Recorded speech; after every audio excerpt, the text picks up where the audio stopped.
முதல்ல Karunanidhi bro CM ஆனாரு தமிழ்நாடு, நாசமா போச்சு. அப்புறம் ஸ்டாலின் ப்ரோ சிஎம் ஆனாரு தமிழ்நாடு, நாசமா போச்சு. அப்புறம் உதயாண்ணா மட்டும் சிஎம் ஆனாரு. என்னடா ஏன் அப்படின்னா எங்க கருப்பு பொட்டால இருக்கிறவர தமிழ்நாடு வளர்ச்சி அடையிறது அப்படின்றது அது நடக்கவே நடக்காது. பாத்தீங்களா, அவர் வாயால அவரே உண்மையை சொல்லிட்டாரு. அந்த வகையில் மீண்டும் நம்மோடு இணைந்திருக்கிறார் மூத்த பத்திரிகையாளர் திரு ரங்கராஜ் பாண்டே அவர்கள். வணக்கம் பாண்டே சார். வணக்கம் பாஸ். இப்ப நான் உங்களை நிக்க வச்சு கொல்லவா, ஓட விட்டு கொல்லவா, படுக்க போட்டு கொல்லவா? Choose the best answer. தமிழ்நாட்டில இருந்து வேலைக்கு போறவங்க யாருமே மும்மொழி கொள்கை தெரியாதனால கர்நாடகா கேரளாவில் போயிட்டு மொழி தெரியாம கஷ்டப்படுறாங்க அப்படின்னு சொல்றாரு. ஆமா, உண்மைதான். கரெக்ட்மா. ஒரே லாங்குவேஜ் வச்சிட்டு நான் ஊரை விட்டே போக முடியாம முழிக்கிறமா.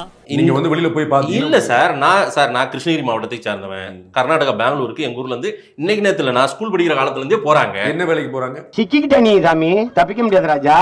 வாசமா சிக்கிக்கிட்ட உன்னை வச்சு அடிப்பான். போறாங்க சார், வேலைக்கு போறாங்க. என்ன வேலைக்கு? என்ன வேலைக்கு போனா என்ன என்ன சொல்லுங்க.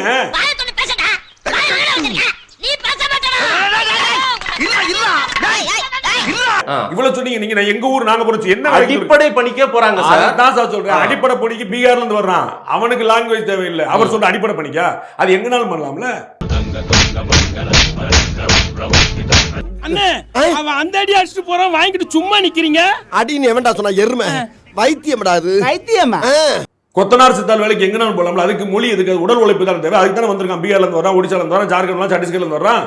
இவர் சொல்றது மும்மொழி கொள்கையை பத்தி பேசுங்க. படிச்சு ஓலை பார்த்து 4 இடத்துல நிக்கிறத பத்தி பேசிட்டு இருக்காரு. சரி, நீங்க வந்து என்னுடைய ஊர்ல இருந்து கூலி தொழிலாளர்கள் நிறைய பேர் போறாங்க. கூலி தொழிலாளர்களுக்கு படிப்பு மும்மொழி கொள்கைன்னா இந்திய கொண்டு வந்துடணும். அதுதான், அதுக்காக போராடுறாரு. உங்க 200 ரூபா வந்துருங்க. உங்க 200 ரூபா வந்துரும். இன்னைக்கு கவலைப்படாதீங்க. லட்சக்கணக்கா 400 ரூபாயா கொடுத்துடலாம், விடுங்க. அதுக்காக போராடுறாரு. இல்ல, நீங்க கவனிக்க மாட்டீங்க. நீங்க நுனிப்புல் மேய்ஞ்சிட்டு அப்பதான் பேசுவீங்க. இதே கூட்டத்துல நீங்க சொன்ன டிடி தமிழ் நடந்த கூட்டத்துல அவர் சொல்றாரு மும்மொழி கொள்கை ஹிந்தி வைக்க வேண்டாம், சமஸ்கிருதம் சொல்றாரு. சமஸ்கிருதம் சொல்லலங்க, நீங்க பாக்கலங்க. சமஸ்கிருதம் சொன்னாரு. நான் எடுத்து காட்டுங்க. சமஸ்கிருதம் வைக்கன்னு சொன்னாங்க, காட்டுங்க. நீங்க you show me otherwise you are a dishonest person, a fraud. ஆனால் உங்களை அடிச்சுக்க முடியாது ஜி. சொல்றால என்ன அடி சிங்சக்குங்கறீங்களே.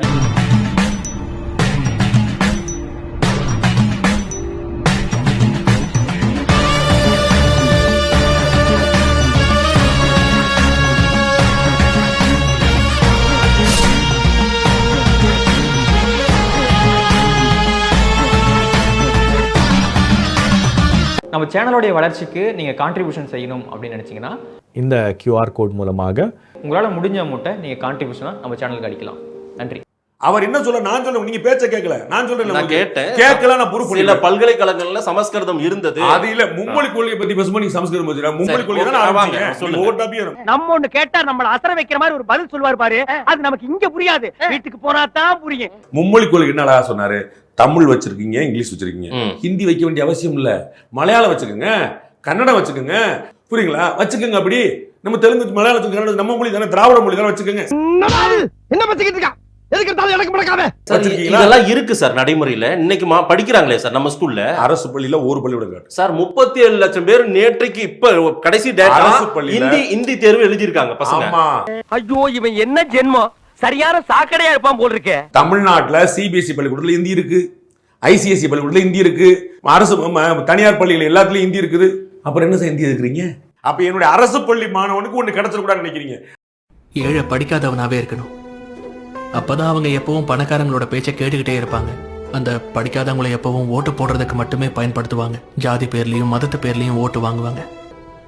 மக்கள் எல்லாரும் படிச்சுட்டாங்கன்னா தலைவர்களுக்கு அதுதான் உண்மையான பிரச்சனைன்னு சொன்னாரு. அவனுக்கு மலையாளம் தெரிய விட மாட்டீங்க, கன்னடம் தெரிய விட மாட்டீங்க, தெலுங்கு தெரிய விட மாட்டீங்க, இந்து தெரிய விட மாட்டீங்க, எதுவும் தெரிய விட மாட்டீங்க.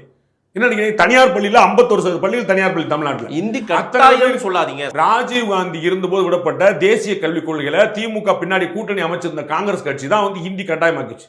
இன்னைக்கு வந்திருக்கக்கூடிய புதிய தேசிய கல்விக் கொள்கையில ஏதாவது ஒரு இந்திய மொழி இருக்கு. யார் கட்டாயப்படுத்துறா? நீங்க சொல்லுங்க. இந்திய எதிர்ப்பு போராட்டம் நீங்க 2 முறை சொல்றீங்களே, போராட்டம் நடந்துச்சு. யார் ஆட்சியில் நடந்துச்சு? Parasakti movie is based on what? Please explain. Parasakti movie is based on our language war. The language war. Who was in power? Against Hindi imposition. Who was in power? Right. Congress. And who are you in alliance with? Congress. What is this? What? No. What, Pranesh? Are you the anchor or someone from the BJP is the anchor? என்ன அழுகுற? ஏய், சீ, ஏன் அழுதுக்கு இருக்க நீ?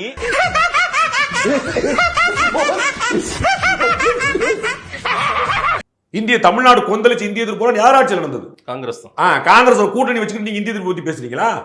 Pass அப்ப நம்ம காட்டையும் கொடுக்குறோம் கூட்டையும் கொடுக்குறோம் பாஸ். இந்த ஆட்சியில தான் பட்டவர்த்தனமா தெரியுது. இந்த ஆட்சியில தான் தமிழுக்கு வந்து அதிக மரியாதை. நீட் தமிழ் எழுதுன எப்ப ஆரம்பிச்சிருக்கீங்க? சிஆர்பிஎஃப்க்கு எக்ஸாம் தமிழ்ல எப்ப ஆரம்பிச்சிருக்கீங்க? போஸ்டலுக்கு தமிழ் எக்ஸாம் எப்ப இருக்கு? 2014க்கு பிறகு.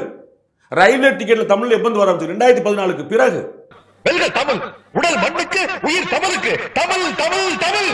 என்ன கேக்குறா சார்? முந்து வண்டி ஸ்டார்ட் చేసి ஒந்தரக்கா கிண்ணிச்சு வள்ளாలి. अच्छा जी गाड़ी तैयार है आप जल्दी आइए. என்ன நீங்க பேசிட்டு இருக்கீங்க? அத்தனையுமே உலகின் மூத்த மொழியான தமிழ்ன்றாரு பிரதமர் மோடி அவர்கள். போற இடம்லாம் சொல்றாரு. போற இடங்கள்லாம் சொல்றீங்க. ஏன் 4 ஸ்டேட்ல ஒரு 5 ஸ்டேட்ல வந்து தமிழை படிங்கன்னு சொல்லுங்களேன். தமிழ்நாட்டுல ஹிந்தி படிக்க சொன்னா படிச்சிட்டீங்களா? உங்களுக்கு வந்தா ரத்தம், எனக்கு வந்தா தக்காளி சட்னியா? என்னது அப்படி சொல்ல முடியுமா? என்ன சார் இது? அப்படி சொல்ல முடியுமா சார்? எங்களுக்கு தேவைன்னா நாங்க படிப்போம். அதுதான் எல்லா மாநிலங்களும் சொல்லுவாங்க. எல்லா மாநிலத்துக்கும் என்ன சொல்லுவான்? இப்ப நம்ம வந்து எனக்கு தேவைன்னா படிப்போன்றோம். அப்ப அவன் இப்படி சொல்ல முடியும்? மது ஒழிப்புக்கு வந்து சென்ட்ரல் கவர்மெண்ட் சொல்ற மாதிரி இருக்கு.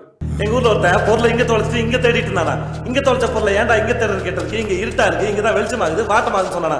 அந்த மாதிரி அந்தந்த மாதிரி வெஸ்ட் பெங்கால் உங்க கூட்டணி கட்சியானா சார்? கேரளா உங்க கூட்டணி கட்சியா சார்? கர்நாடகா உங்க கூட்டணி கட்சியா? அங்க தமிழ் வைக்க சொல்லுங்க சார். நீங்க எதுக்கு நரேந்திர மோடி கிட்ட போறீங்க?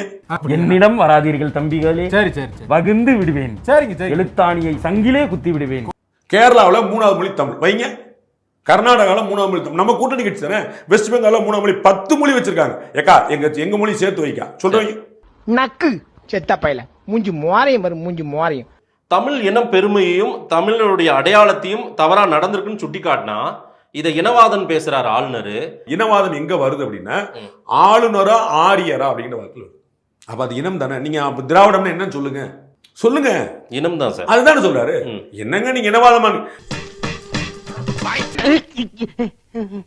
என்ன குறாடா உங்களுக்கு புது ஐட்டம் அறிஞ்சிருக்காங்க? தமிழ்நாட்டு அரசியல் 10 பேரை நீங்க வந்து ஒரு பாட்டு எழுத சொல்லுங்க. அந்த தமிழ் தாய் வாழ்த்தையில சொல்லுங்க. ஒரு திருக்குறள் எழுத சொல்லுங்க. உங்களுக்கு பிடிச்ச அரசியல் எழுத சொல்லுங்க. அப்போது ஸ்மார்ட் பலகையில் வாழ்த்துக்கள் என்று எழுதுவதற்கு பதில் வாழ்த்துகள் என்று தவறாக எழுதினார். இதனை அறியாத திமுக நிர்வாகிகள் தொண்டர்கள் கைதட்டி ஆரவாரம் செய்தனர். ஏன்டா கை தட்டுறீங்க? என்ன மீட்டிங் நடக்குதுங்க? அண்ணே உங்க கையில பிரஷ் என்னமோ எழுது. நான் இதே தமிழ்நாட்டில் இருக்கக்கூடிய 51% தமிழ் மாணவர்கள் இங்கிலீஷ் மீடியத்தில் படிக்கிறாங்க. இதே தமிழ் தானே இங்கிலீஷ் மீடியம் படிக்கிறான். இதே தமிழ் தானே ஹிந்தி. அண்ணன் சிதம்பரம் அவர்கள் ரொம்ப தெளிவா சொன்னாரு. அவங்க எல்லா ஸ்கூல்லையும் தமிழ்நாட்டில் இருக்கக்கூடிய கவர்மெண்ட் ஸ்கூல் தவிர எல்லா ஸ்கூல்லையும் ஹிந்தி இருக்குனாரு. அப்ப அவங்களுக்கு கிடைச்ச வாய்ப்பு என் பிள்ளைகள் கிடைக்கும். அடிப்படை வசதிகளே பல அரசு பள்ளிகள்ல இல்லாம அரசு பள்ளியின் தரத்தை உயர்த்துவதற்கு ஒன்றிய அரசு கொடுக்க வேண்டிய நிதியே பெருசா ஒதுக்குறது கிடையாது சார். கல்வியில் சிறந்த தமிழ்நாடு. நீங்க ஒவ்வொரு ஆண்டும் பள்ளிக்கல்வித்துறைக்கு இந்தியாவிலே ஒரு மாநிலத்தில் அதிகமான நிதி ஒதுக்கப்படுவது தமிழ்நாட்டில் தான். இந்த ஒதுக்கிற நிதியில எத்தனை புதிய பள்ளிக்கூடங்களை கட்டியிருக்கீங்க? புதிய பள்ளிக்கூடங்கள் கட்டப்பட்ட கட்டிடங்கள் எந்த லட்சணத்துல இருக்கு? ஆளுநரை இப்ப பதவியில இருந்து நீக்கணும்ன்றாங்க. அவருக்கு அவரோட டென்யூர், ஜனாதிபதி டென்யூர் எங்க இருக்குன்னு நீங்க சொல்லுங்க. உங்களுக்கு தெரியுமா?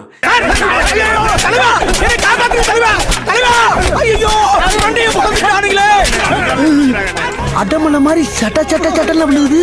தமிழ்நாட்டுக்கே பாடம் எடுக்கணும்னு நினைக்கிறாரே சார். அப்படிலாம் யோசிக்கல. தமிழ்நாடு கால்டுவெல் பாடம் எடுத்தா உங்களுக்கு இனிக்குதா? ஸ்டார்ட் பண்ணு.